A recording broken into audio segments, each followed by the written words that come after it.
मुंबईसह उपनगरांमध्ये गेल्या काही दिवसात झाडे कोसळण्याच्या घटनांमध्ये वाढ झाल्याच्या पार्श्वभूमीवर मुख्यमंत्री देवेंद्र फडणवीस यांनी महापालिकेला महत्त्वाच्या सूचना दिल्यात। झाडांची क्षमता आणि सुरक्षितता तपासण्याचं काम तातडीनं हाती घेण्याचं तसेच ज्या धोकादायक झाडांचं स्थलांतर शक्य नाही ती हटवण्याचे आदेशही त्यांनी दिले आहेत।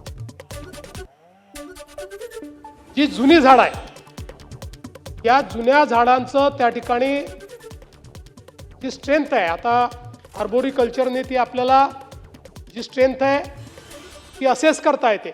ही जी जुनी झाडं आहेत त्यातली ज्यांची मुळं ही आता स्ट्रॉंग राहिलेली नाहीत, त्यांची मुळं कशी आपल्याला रिजनरेट करता येतील हा प्रयत्न केला पाहिजे।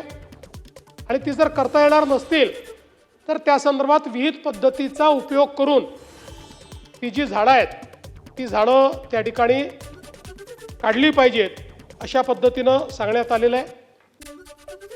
मुंबईसाठी 13,000 कोटींचा एकात्मिक पूर नियंत्रण आराखडा तयार करण्यात आला असून तो केंद्र सरकारकडे मंजुरीसाठी पाठवण्यात आला असल्याची माहिती मुख्यमंत्र्यांनी दिली आहे। तसेच या आराखड्यासंदर्भात मुंबईतील सुमारे 370 पूरग्रस्त हॉटस्पॉट दूर करण्याचे उद्दिष्ट असल्याचे त्यांनी स्पष्ट केले आहे। दरम्यान भरतीमुळे पावसाचं पाणी समुद्रात जाण्यास अडथळा निर्माण होतो आणि त्यामुळे 30 मिनिटात पाणी बाहेर काढण्याची व्यवस्था या योजनेद्वारे तयार करणार असल्याचे मुख्यमंत्री देवेंद्र फडणवीसांनी स्पष्ट केले आहे।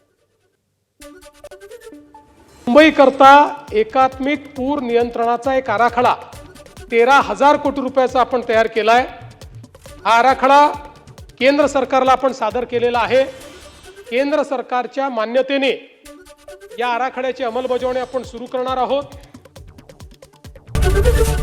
एबीपी माझा, उघडा डोळे बघा नीट।